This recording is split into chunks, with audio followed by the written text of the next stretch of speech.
Yep, it's Can You Believe with Brad Pomerance. I'm glad you're with us. Before we start, subscribe, like, follow, comment on all the platforms, YouTube, Apple Podcasts, Spotify. We want your love. Give us some love. And I am so fortunate to be able to introduce you to my somewhat longtime friend. We've known each other for several years now. He is quite the macher when it comes to memorabilia, specifically memorabilia relating to Theodore Herzl. His name is David Matlow. He practices law at Goodman's LLP in Toronto. That law firm is known as one of the Seven Sisters. It's one of the most prestigious law firms in all of Canada. And can you believe that this corporate lawyer has the largest private collection of Theodore Herzl memorabilia in the world? Literally in the world. The largest private collection of Theodore Herzl memorabilia in the entire globe. And I am so excited to talk to you about Theodore Herzl. And towards the end, we'll look at some of the memorabilia you have. Thank you so much for joining us, David. It's my pleasure. Thank you very much for having me. Look forward to the conversation.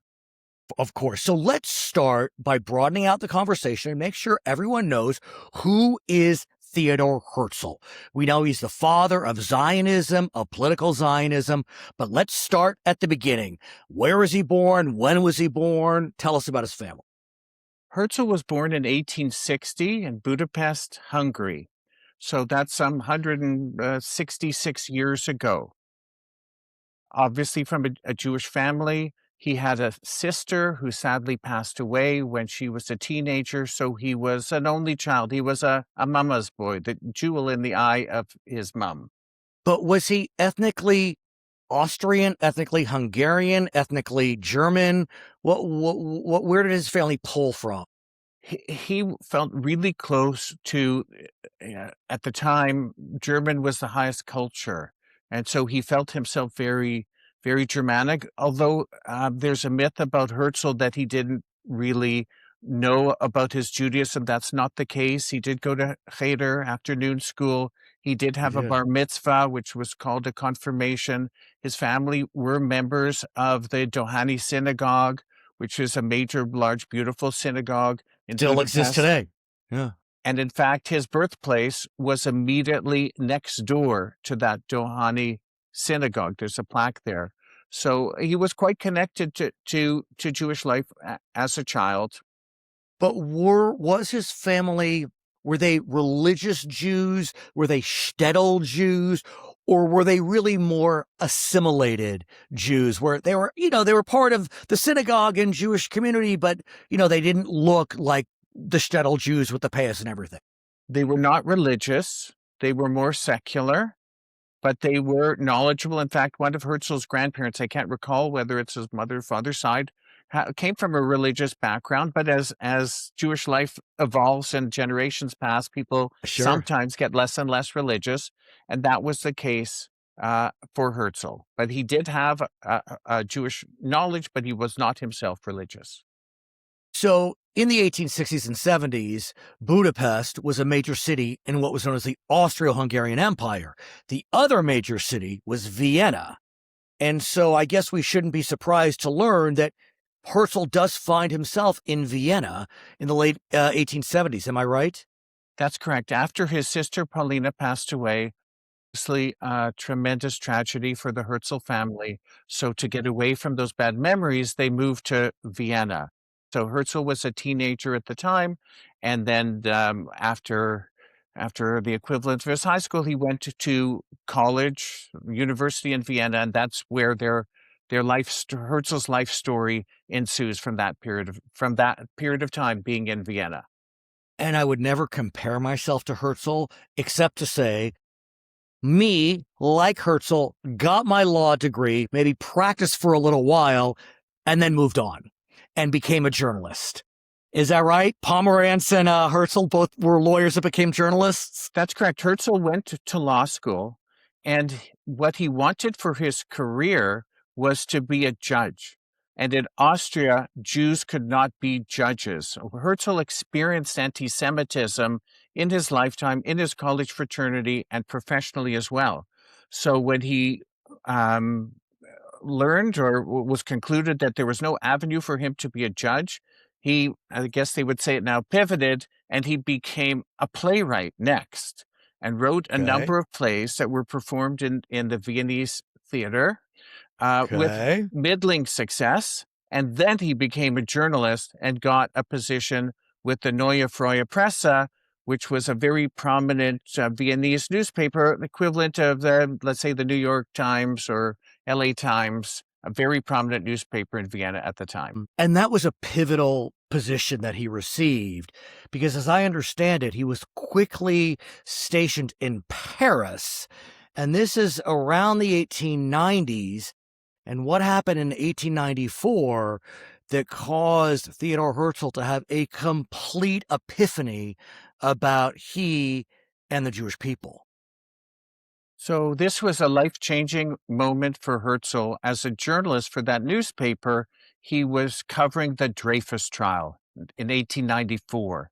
The Dreyfus was a Jewish officer in the French army who was wrongly charged and then ultimately convicted of treason, spying for Germany. And this became a very cause célèbre, as they might say in Paris. Very before the days of TMZ, it was really extremely covered and controversial because it rose to the surface of French society the issue of dual loyalty of the Jewish people and anti-Semitism. And Herzl, when covering this trial, heard cries from outside the court, "Death to the Jews," in plural. If one person is charged with the crime, why is it all Jews? And this was a pivotal moment. Herzl had experienced anti-Semitism, as I mentioned, in his college fraternity, practice of law, etc. But this was a moment where Herzl realized that the Jewish people would never find safety and comfort or be fully integrated into European society. The Jewish people were living on borrowed time in Europe. And the magic of this person was that he decided to do something about it. A journalist for an Austrian newspaper took it upon himself to try and save the Jewish people. And I think what was particularly impactful, if I may, having studied Herzl a little bit, having been to Basel, which we'll talk about in a second, is that the fact that this happened in France was particularly relevant. Because remember, it was France 100 years before that had emancipated Jews and really started the emancipation movement that went from Western Europe all the way to the East. And so when you have France being, the capital of liberty, and death to the Jews, plural, is being, just literally howled from the crowds, it just said to Herzl, just like you said, the future for Jews in Europe is really in question. That's 100% right. He concluded if Jews weren't safe here, they're not safe anywhere.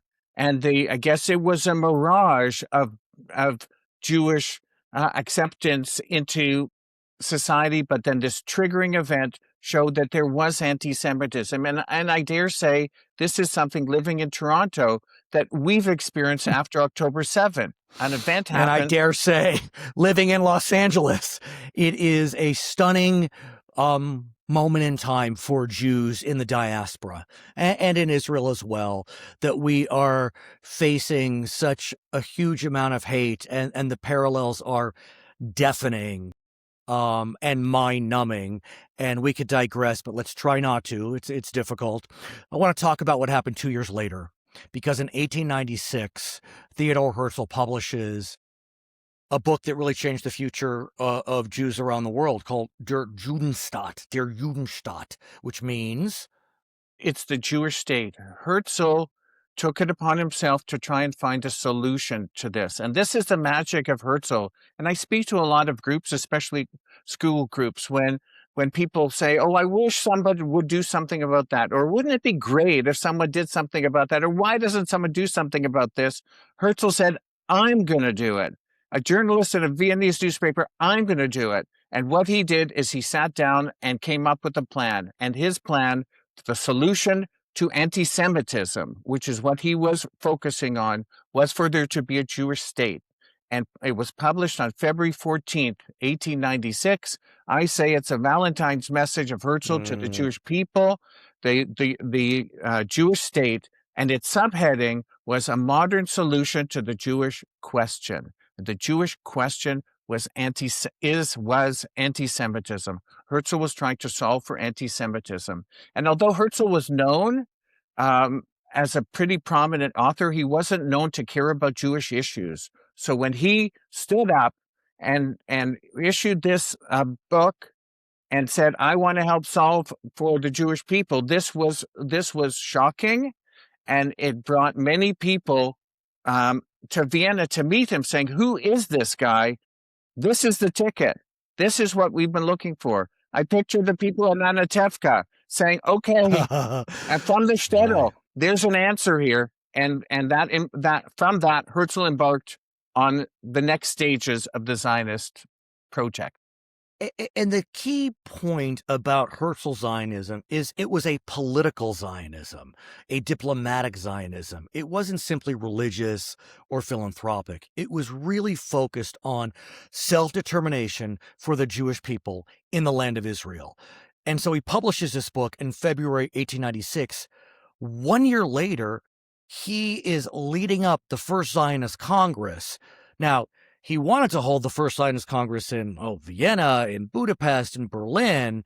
All these cities said no, in part because many of the Jewish leadership in those cities were not interested. They didn't want to rock the boat. And he winds up in Basel. What happens in Basel in 1897? Well, interestingly, the Judenstaat said there should be a Jewish state, but didn't say where.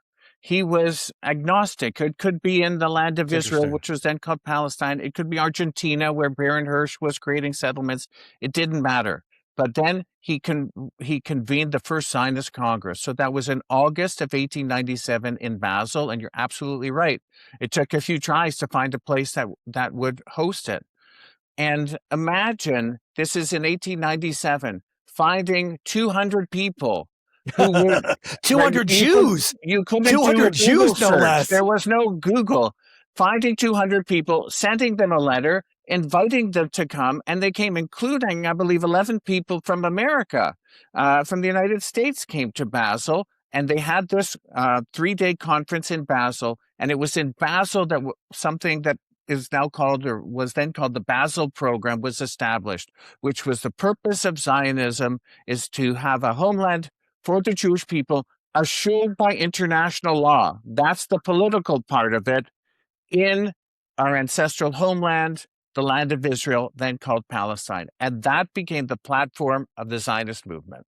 Right. And you are correct in correcting me that it wasn't necessarily the land of Israel at the time. In fact, they were looking around the globe. Even Theodore Herzl went looking. I think the Uganda Plan was brought forward while Herzl was still alive. I mean, I don't know if Mozambique was brought up then or if that was post his passing, but there were a lot of other places that were under consideration for Azerbaijan in far eastern Russia. I mean, that could have been the Jewish homeland.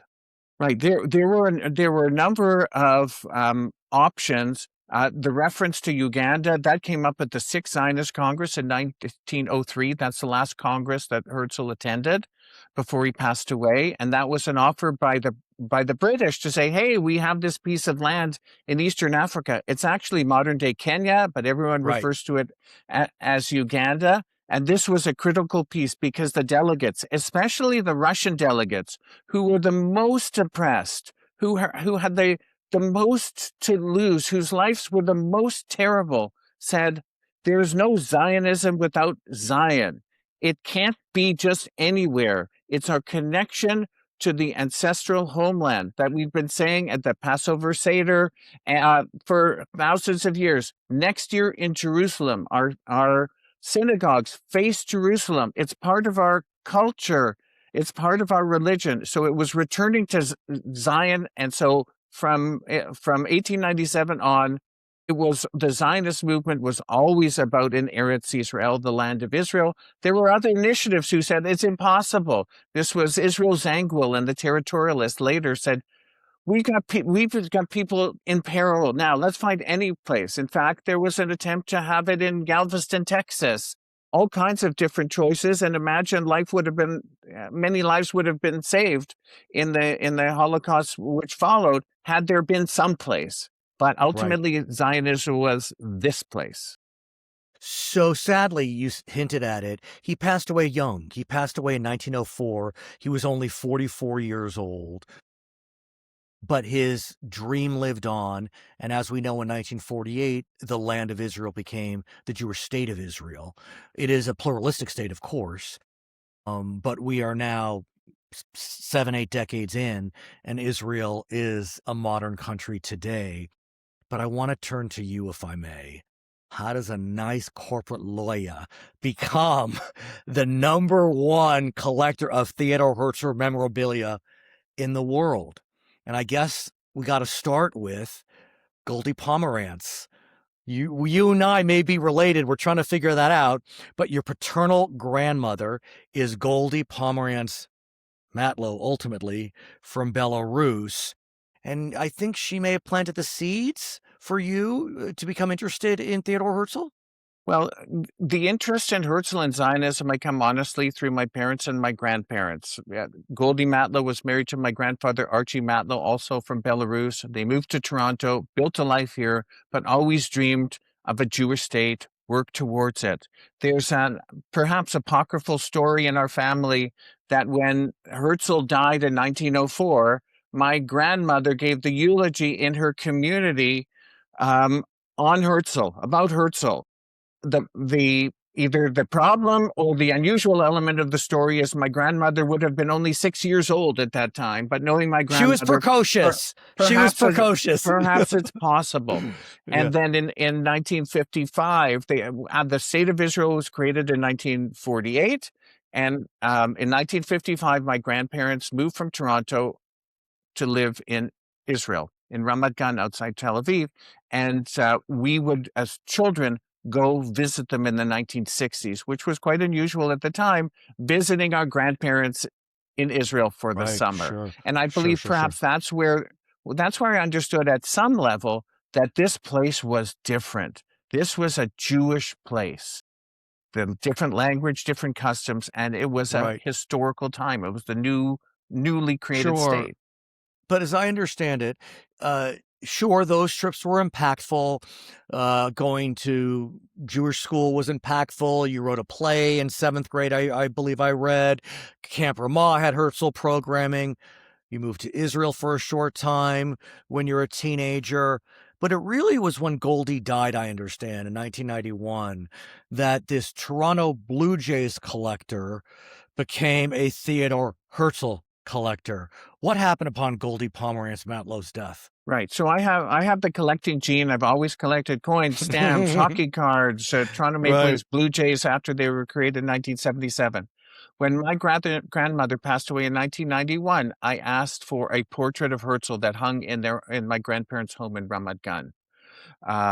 And when we had to take the frame off in order to ship it back to Canada, and I learned that it was a simple free giveaway in the Haaretz newspaper in 1960 on the occasion of Herzl's 100th birthday.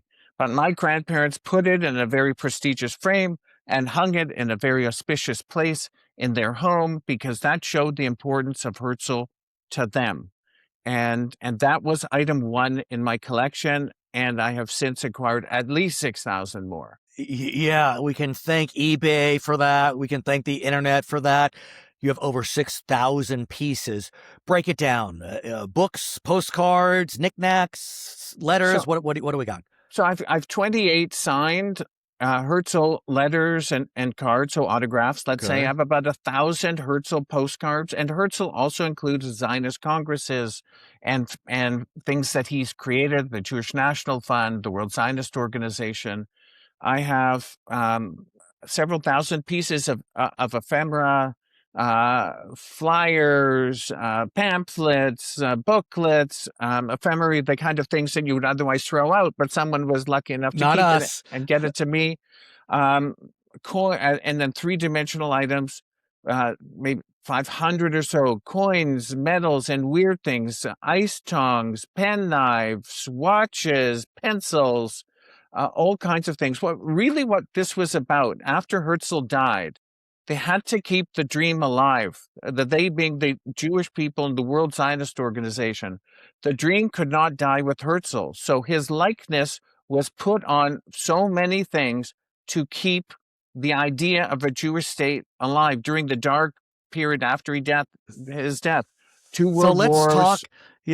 let's talk about some of the strange things where we see Theodore Herzl. We've already talked about this, so let's start with the sardine can. That's kind of an odd thing. Yeah. This is one of my favorite items in my collection. It is Hold a it way label up. for a brand of Theodore Herzl sardines. And I've often wondered, if you think of the TV show Mad Men, a bunch of advertising executives sitting around and saying, there's a shipment coming to the port, barrels of sardines. What should we call it? And someone says, I know, let's name it after Herzl. But this is from Chicago in the 1920s. And what's interesting about this, which I didn't know at the time, there was, starting in the 1500s, a decree by the then Pope, I'm sorry, I don't know his name, that an anti-Semitic decree that Jews were not allowed to purchase fish that were more than 5 inches in length. So that's why Jews purchased sardines and scraps of fish, because it was an anti-Semitic law. And Herzl's life, or the last 9 years of his life, was about fighting anti-Semitism and solving for anti-Semitism. So it's quite ironic that a sardine can had his name on it, because that's exactly what he was fighting against, the anti-Semitism. And like you said, we wanted to keep the dream alive, important to inculcate it through the generations. So it's not surprising that a school workbook, presumably Jewish school, would show Herzl in a very prominent manner. I know you have one of those from the 19-teens. I do. This is, I believe, shortly after 1918, because on the back is the Balfour Declaration, which was issued in 1917. And this was a very important step in the creation of Israel. It was the British saying they view with favor the establishment of a homeland for the Jewish people in the land of Israel. But show us the front again. Yeah. On the front is Herzl. It says Machberet Herzl. Machberet is a workbook. It was made in New York by the Hebrew Publishing Company. Interestingly, it has the Zionist flag, the stripes and the Star of David, which later became the flag of the State of Israel, and the U.S. flag. The parallelism between the dream for a better future and liberty and freedom and positivity was always something that connected Zionism and the United States. Let's talk about some of the memorabilia you have that we actually have a direct connection to the living Theodore Herzl. And let's take a look at the signed postcard. So I'm very lucky to have one of these. It's a postcard. It's the image of Herzl taken on the balcony of the Three Kings Hotel by a photographer artist named E.M. Lillian. It was at the Fifth Zionist Congress in 1901. It was taken in Basel, and and at the bottom, underneath the picture, it's signed Herzl. So what's amazing about this is that somebody went to purchase at a stationery store a portrait of her, a postcard with Herzl, and went up to him to ask for his autograph, just as I used to do as a kid with hockey players and baseball players and movie stars. Right. Herzl was a superstar. There are stories of Herzl when he's traveling across Europe, and at 3 o'clock in the morning, the train arrives in Vilna, and the entire Jewish community of Vilna has come out at 3 in the morning to greet him on this whistle stop through Vilna on his way home to Vienna. And him signing this postcard, I have two different ones like this, is an indication of what a star Herzl was. A media star, a political star, and someone who pointed the Jewish people to a better future. And it all started with Der Judenstaat, the book that was published in 1896. And I believe you have an original copy. I do. I have a first edition in German, but this is the first edition in English, which is actually rarer than the first edition. This was also published in 1896, and you can see it's a Jewish state, an attempt at a modern solution of the Jewish question. And as I said before, the Jewish question is anti-Semitism, and you can see 1896 at the bottom. Herzl's book, The Judenstaat, was translated into multiple languages very quickly. So to have this, an English version come out the same year as the German version was quite striking at that particular time. I'm so glad that you are collecting all these items. I wonder where these items will be in 50 years. We don't need to go there. I do want to talk about, as we conclude, whether Mr. Herzl has any descendants. He's been gone over 120 years. I understand he had 3 children. What happened to those children? Yes, Herzl was married. Wife Julian had 3 children. Paulina, who was named after his deceased sister. Well, the next was Hans, a son, and then Trude. And when Herzl died, obviously they didn't have a father, and the mother died a few years later. And the mother was very bitter. She said, "I married a lawyer, and then all of a sudden he's out trying to save the Jewish people." This is my life. This is my life. If you only knew, but we won't go there. I would never compare myself to Theodore Herzl, but be that as it may. And she was very bitter about it, and then she died a few years later. So the children were orphans. Died in the 30s of a drug overdose. And then the next day, what happened? Hans, the brother, was so bereft about his sister's passing that he died by suicide and wanted to be buried right beside her. The next day, the day after her funeral, right? Or the day of, the next day. And then Trude, I mean, her ending is, I mean, in some ways, her father was prophetic. How did she wind up perishing? So Trude was married and had a child, a man named Stefan Norman. Trude and then lived in Austria, and then got caught in the Anschluss and the German invasion of Austria, and then the Holocaust, and she died in Theresienstadt. And when she arrived at Theresienstadt, she said, "I'm Herzl's daughter." And people said, "There's nothing that we can do." So she died and was cremated, but there were funerals for the batches of people who died, and the rabbi, and then they were cremated, and the rabbi knew that it was Trude Herzl, and that was the end of the line of Herzl's children. Stefan Norman was sent out of Austria before the war, lived in England, served in the English army, ultimately was stationed in Washington, and after the war, when he learned that his parents perished, he died by suicide. So Herzl has no descendants.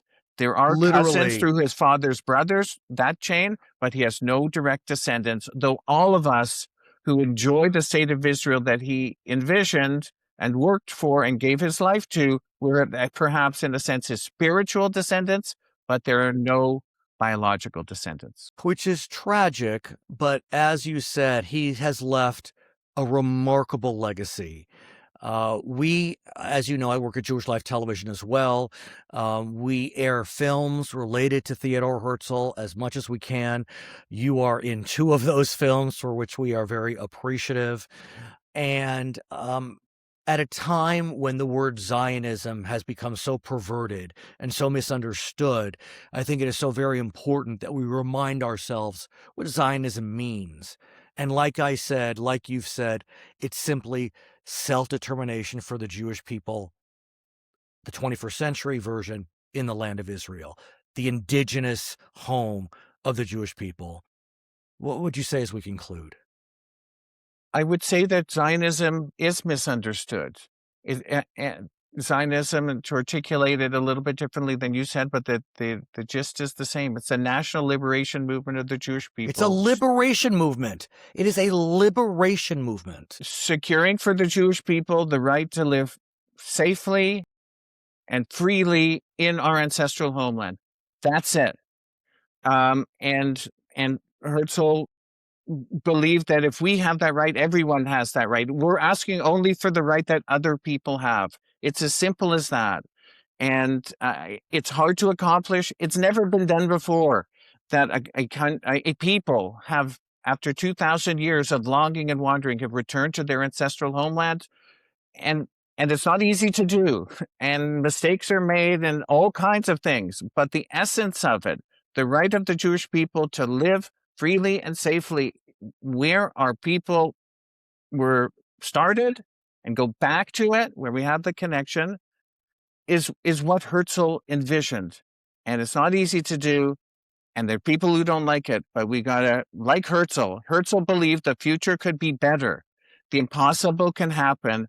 All we have to do is dream about it and work to make it happen. His name is David Matlow. He is a lawyer in Toronto, Canada. He is also the largest private collector of memorabilia of the father of Zionism, Theodore Herzl. My name is Brad Pomerance. I'm so glad you've joined us. Don't forget to subscribe and like and comment and stay in touch. You've been listening to, you've been watching Can't You Believe?